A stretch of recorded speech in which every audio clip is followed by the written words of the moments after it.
Assalamualaikum warahmatullahi wabarakatuh. Selamat siang para pemirsa.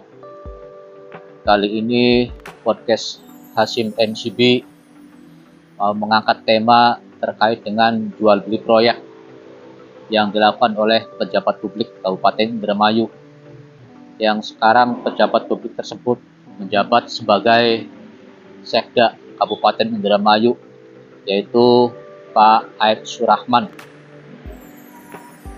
Konon Pak Aib Surahman diduga telah melakukan penggelapan uang milik kontraktor, yaitu milik Pak Hadi Carsa, Desa Bodas, Kecamatan Tugdana, Kabupaten Indramayu. Sebelumnya telah dipublikasikan atau telah diberitakan oleh media Cakrabangsa terkait dengan dugaan penggelapan uang sejumlah 300 juta rupiah dari kontraktor yang bernama Haji Carsa diserahkan ke Pak Aib Surahman, pejabat publik Kabupaten Indramayu. Kali ini saya podcast MCB bersama narasumber Pak Alambaka sebagai Direktur Pusat Kajian Strategis Pembangunan Daerah, dan alhamdulillah pada kesempatan ini narasumber kita juga sudah berada dengan kita saat ini. Untuk terkait hal itu yang tadi saya paparkan di awal pembukaan segmen ini, bagaimana dengan tanggapan Pak Alambaka dalam menyikapi hal yang tadi saya sampaikan, Pak, terkait jual beli proyek yang dilakukan oleh pejabat publik Kabupaten Indramayu, atau katakanlah jual beli proyek terhadap para kontraktor yang ada di Kabupaten Indramayu. Itu mau Bapak silakan. Ya, menarik buat saya karena ini bukan persoalan baru, tapi sampai hari ini kasak kusuk seperti ini memang tetap ada. Yang menarik buat saya adalah pengakuan narapidana koruptor yang waktu itu Carsa terkena operasi senyap mangga manis oleh OTT KPK bersama Bupati Indramayu Supendi waktu itu dan Kepala Dinas PUPR Omarsa. Ya, itu persoalannya. Tetapi karena hukumannya mungkin ringan, ya, Carsa itu, sehingga kemudian dia tetap ingin menjadi kontraktor. Karena hitung-hitungan bagi para koruptor begini yang diadili itu. Dia akan selalu berkelit bahwa dirinya dizalimi. Kedua, dia berkelit bahwa ya bagaimana kita harus nyari makannya, begitu kan, harus membeli proyek dan lain-lain. Itu yang menarik. Nah, kemudian karena hukumannya ringan dalam pemberantasan korupsi itu, maka mantan koruptor tidak jerah. Artinya bahwa Carsa membuat pengakuan di media Cakrabangsa bahwa dia hanya ingin cari makan gitu loh. Kemudian bagaimana caranya saya bisa makan. Padahal Carsa dulu dikenal pada zaman rejim sebelumnya adalah orang yang paling malang melintang dan diisukan monopoli proyek juga. Artinya proyek-proyek yang nilai puluhan miliar di pemerintah daerah dan juga provinsi.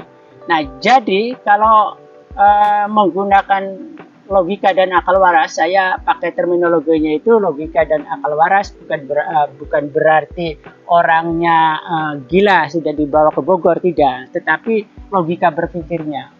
Kalau menggunakan logika dan akal waras, kita tidak bisa menerima bahwa pengakuan Carsa hanya ingin cari makan. Mereka hasil korupsi puluhan tahun itu kan sudah miliaran, puluhan miliar bahkan. Jadi dia bisa buka misalnya kuliner, katanya Indramayu punya ciri khas yang luar biasa dikenal dan pernah dipamerkan di nasional, kemudian mendapat perhatian publik yang luas, kan bisa.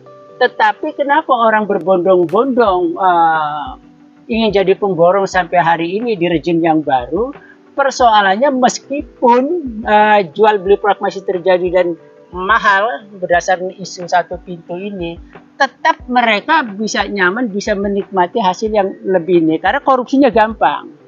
Kalau APH-nya tidak peduli, kemudian bisa kong kali kong, jadi dia nyaman jadi kontraktor. Nah inilah yang saya katakan tadi sulit diterima logika akal sehat, padahal Carsa adalah mantan narapidana koruptor.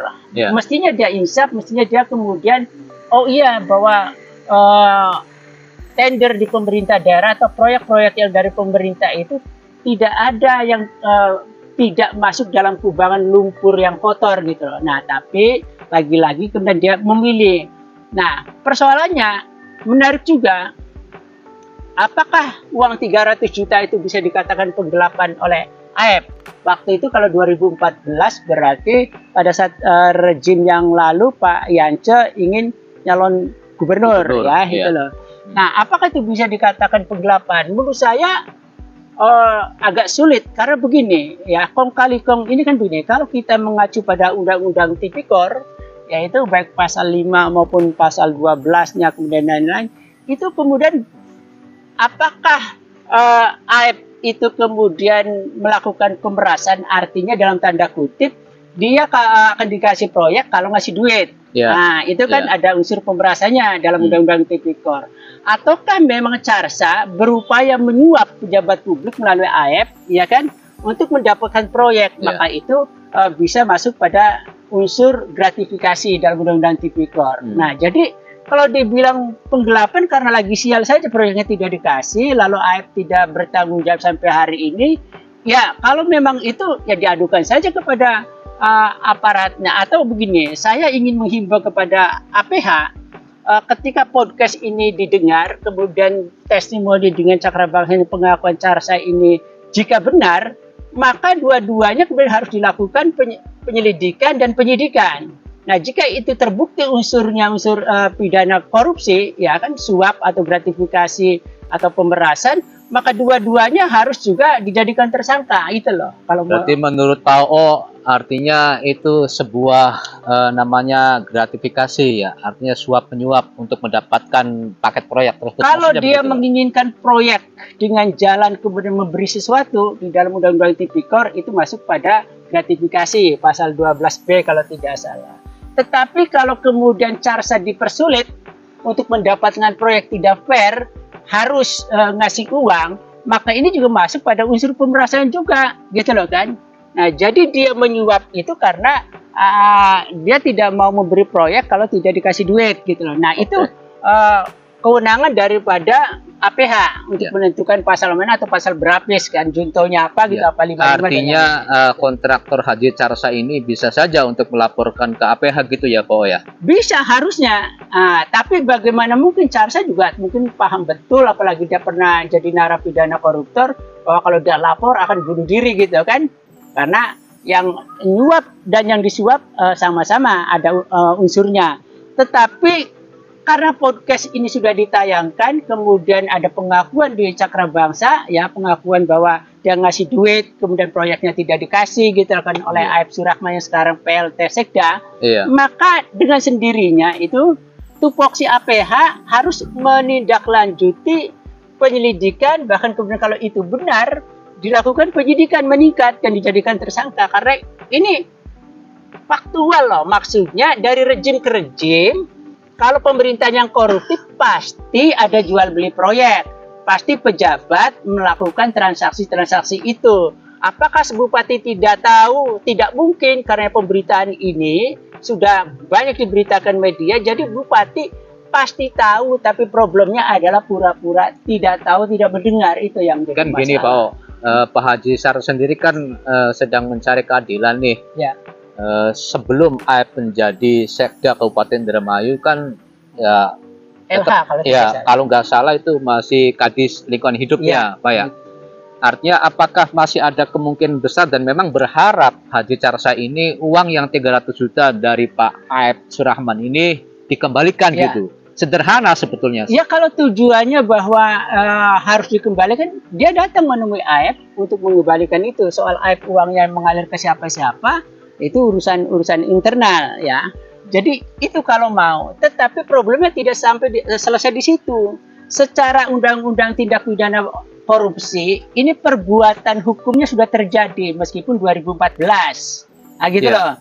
Jadi dikembalikan tidak dikembalikan juga kalau APH ini mau bertindak, maka tetap jalan. Paling meringankan lah kalau proses persidangan nanti di pengadilan lanjut, meringankan saudara PLT Sekda itu karena uangnya telah dikembalikan atau telah berdamai, tapi peristiwa tindak pidananya sudah terjadi, gitu loh. Nah, jadi saya dorong Pak Carsa melaporkan saja ke APH bahwa AF gitu loh kan meminta uang, kalau ingin proyek kemudian harus ngasih duit gitu loh kan. Ya, yang jadi kendala yang dirasakan oleh Haji Carsa ini saat ini Pak Haji Carsa untuk menghubungi Pak F sendiri juga sangat susah sekali nih Pak. Gimana nih pejabat publik kok sampai susah mempertanggungjawabkan apa yang pernah dia lakukan kepada kontraktor nih yang cukup terkenal nih Haji Carsa nih. Bagaimana nih? Ada pameo lama, ada gula, ada semut. Ketika Carsa di pengakuannya, ketika dia Carsa gemilang jaya-jaya mendapatkan proyek banyak, dia seperti ATM, kapan saja uang bisa diambil, pejabat minta dia pasti kirim gitu loh. Dan ini seolah-olah bahwa dia itu punya ATM terhadap pejabat dan tanda kutip juga mungkin ATM buat APH. Nah, ketika sekarang itu gulanya tidak ada, maka kemudian AIP atau pejabat publik manapun di rejim yang baru ini tidak bisa dihubungi. Itu wajar karena itu mentalitas birokrasi yang korup, pemerintahan yang korup. Satu-satunya jalan karena hubungan ini, kontak ini tidak bisa, didatangi di kantornya atau melapor kepada bupati. Nah, jika bupati mengatakan responnya itu kan masa lalu. Nah, ini namanya bupati juga patut dipertanyakan karena AIP itu sekarang menjadi PLT Sekda. Bagaimanapun juga birokrasi sambung menyambung, ya kan, APBD sambung menyambung, tidak bisa bupati kemudian cuci tangan. Ayo, kalau bupati kemudian mengklaim bahwa dia juga serius menangani pemberantasan korupsi, tentu akan dikasihkan sanksi, dinonjolkan, gitu loh. Nah, ini Carsa diharapkan datang ke pendopo, menemui AIP, menemui bupati, atau datang ke bupati, gitu loh, supaya kemudian bisa jelas. Ada tindak lanjut ke depannya. Ada tindak lanjut. Kalau bupati kemudian tidak mau tahu, masa bodoh ini sama 1-2 saja ini satu mata koin uang gitu loh. Pertanyaan terakhir nih Pak O. Menurut Pak O nih situasi kepemerintahan daerah yang dulu dan sekarang apakah masih sama dengan bagi-bagi proyek dengan kontraktor yang lain atau berbeda atau masih sepengetahuan saya?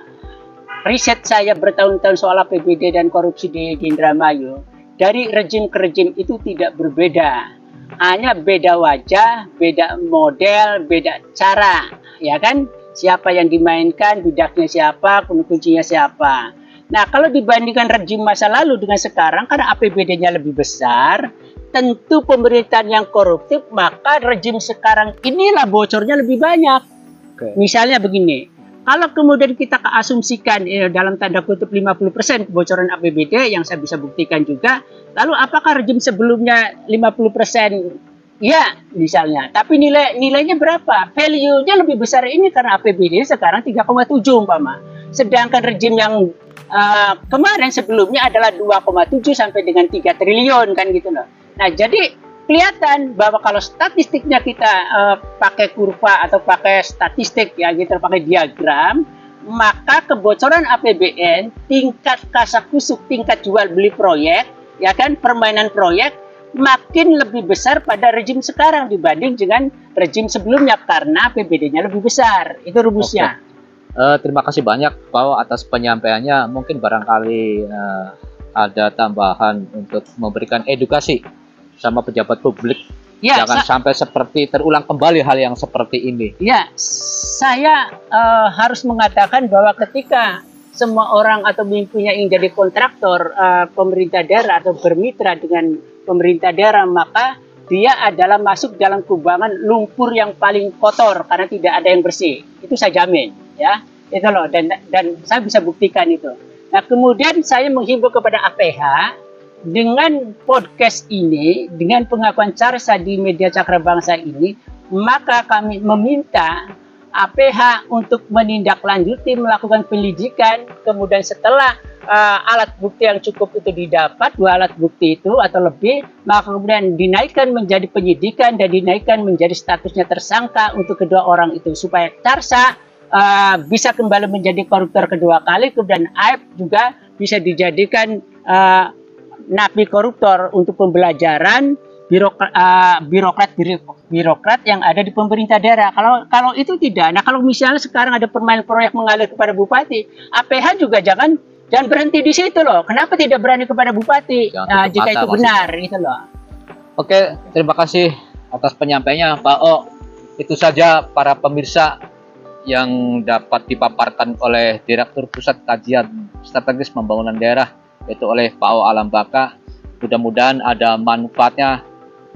Itu saja yang dapat saya sampaikan. Billahi taufiq wal hidayah. Wassalamualaikum warahmatullahi wabarakatuh.